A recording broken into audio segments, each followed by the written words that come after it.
മയമേ ഇന്നെന്താ സ്പെഷ്യൽ? ഇന്ന് നമ്മള് നൂൽ പൊറോട്ടയാണ് ഉണ്ടാക്കാൻ പോകുന്നത്. ഒരു കപ്പ് മൈദ, 2 കോഴിമുട്ട, 1 സ്പൂൺ നെയ്യ്, പാകത്തിന് ഉപ്പും ഒക്കെ ചേർത്ത് മിക്സിയിൽ അടിച്ചിട്ട് ഒരു കൂടിന്റെ മൂല അതിനകത്താക്കി മൂല പൊട്ടിച്ച് ദോശപ്പരുവ അല്ലേ? ദോശപ്പരുവത്തിലെടുത്ത് ഇങ്ങനെ ചുട്ടെടുക്കുക. ഇനി നമുക്കിത് മറിച്ചിടണ്ടേ? ഇത് മറിച്ചിടാം.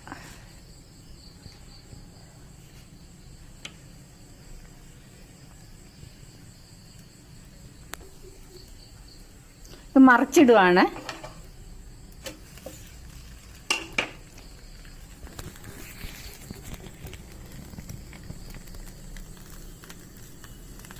ഇത് ഉണ്ടാക്കി വെച്ചിരിക്കുന്നത് ഇതാണ് നൂൽ പൊറോട്ട അല്ലേ? പൊറോട്ട ഇതാണ്.